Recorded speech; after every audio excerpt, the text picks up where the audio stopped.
প্রিয় শ্রোতা, শুভেচ্ছা জানাচ্ছি। আজ 14 নভেম্বর বিশ্ব ডায়াবেটিস দিবস। এবারের প্রতিপাদ্য বিষয় নির্ধারিত হয়েছে ডায়াবেটিস এবং সুস্থতা। এ বিষয়ে কথা বলতে আমাদের আমন্ত্রণে স্টুডিওতে উপস্থিত আছেন অভিজ্ঞ চিকিৎসক ডাক্তার এস.কে. অপু। কেমন আছেন আপনি? ভালো আছি। প্রিয় শ্রোতা, ডায়াবেটিস দিবসে আজ আমরা এই রোগটি সম্পর্কে বিস্তারিত জানব। সম্মানিত অতিথির কাছে প্রথমেই জানতে চাচ্ছি, ডায়াবেটিস কি, যদি সংক্ষেপে আমাদের বলতেন। আক্রান্ত রোগীর রক্তে যদি গ্লুকোজের পরিমাণ অনেক বেড়ে যায় তখনই আমরা ডায়াবেটিস বলি। দেহে যদি ইনসুলিন তৈরি না হয় অথবা ইনসুলিনের চাহিদা যদি কম থাকে তখনই ডায়াবেটিস আমরা বলতে পারি। অর্থাৎ 3টা ডি কিভাবে এলো: ডিসিপ্লিন, নিয়ম শৃঙ্খলা, ডায়েট, খাবার এবং ড্রাগ। সেটা বড়ি হতে পারে, ইনসুলিনও হতে পারে। এই 3 ভাবে আমরা নিয়ন্ত্রণ করতে পারি। ডিসিপ্লিন যে কথাটা বললাম সেটা অ্যাকচুয়ালি নিয়মানুবর্তিতা। আমরা একটা কথা বলি যে নিয়ম শৃঙ্খলায় জীবন।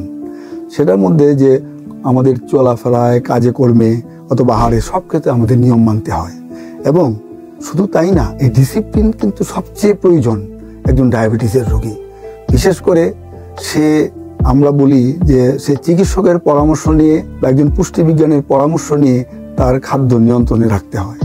কিন্তু এই জন্যই তাদের রোগ সম্পর্কে এবং কিভাবে আমরা রোগ নিয়ন্ত্রণে রাখবো সেটা সম্পর্কেও তার ভালো জ্ঞান লাভ করতে হবে এবং সেটার ফলেই এই ডিসিপ্লিন মেনে চলতে হবে। শুধু তা না, এটার জন্য আমাদের যেমন আমরা বলি যে এক্সারসাইজ, বিশেষ করে হাঁটা হচ্ছে উত্তম ব্যায়াম ডায়াবেটিসের জন্য। একটা ধারণা প্রচলিত আছে যে ডায়াবেটিস হলে আর মিষ্টি খাওয়া যাবে না, তাহলে রক্তে সুগার বেড়ে যাবে। আবার অনেকের ধারণা আছে যে ফলও তো মিষ্টি, তাহলে কি ডায়াবেটিস যার হয়েছে, যিনি আক্রান্ত, তিনি কি ফলও খাবেন না? তাহলে এক্ষেত্রে ডায়াবেটিকে আক্রান্ত রোগীর ক্ষেত্রে এই খাদ্যাভ্যাসটা কেমন হওয়া উচিত বলে আপনি মনে করেন?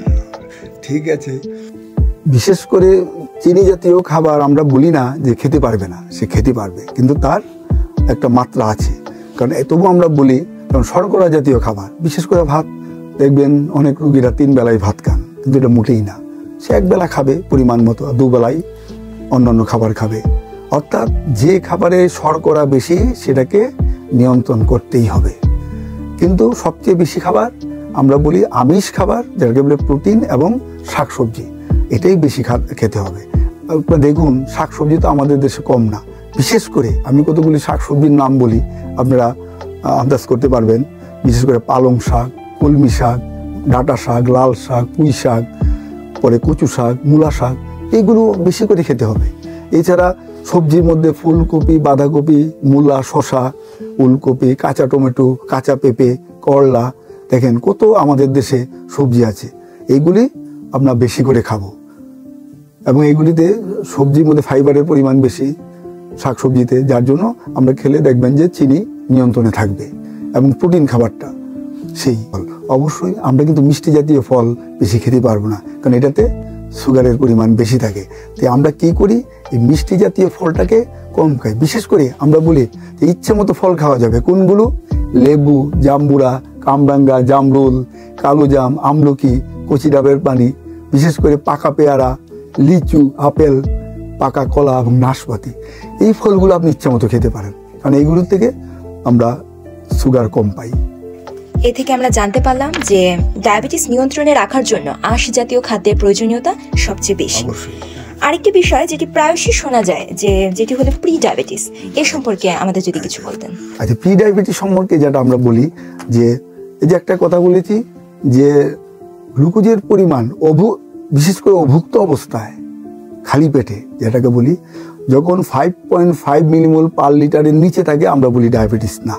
আবার ভুক্ত অবস্থায় খাবারের 2 ঘন্টা পরে আমরা দেখি যে 11.1 মিলিমোল পার লিটারের উপর হলেই ডায়াবেটিস। বিশেষ করে অভুক্ত অবস্থায় 7 মিলিমোল পার লিটারের উপর হলেই ডায়াবেটিস। এর মধ্যে যদি 7 থেকে 11.1 মিলিমোল পার লিটারের মাঝখানে কারো পরিমাণ থাকে, কিন্তু আমরা তো ধরতে পারি না তার ডায়াবেটিস আছে কি না, কিন্তু এর মধ্যে থাকলেই আমরা কিন্তু ধরে নিই তার প্রি ডায়াবেটিস হওয়ার সম্ভাবনা আছে। এই প্রি ডায়াবেটিস থেকে মুক্তি পাওয়ার উপায় কি হতে পারে? খাদ্য নিয়ন্ত্রণ করতে হবে, বিশেষ করে চিনি জাতীয় খাবার কম খেতে হবে। ডিসিপ্লিন মেনটেন করলেই আমরা কিন্তু এই ডায়াবেটিস থেকে মানে মুক্ত থাকতে পারি এবং প্রি ডায়াবেটিস থেকেও মুক্ত থাকতে পারি।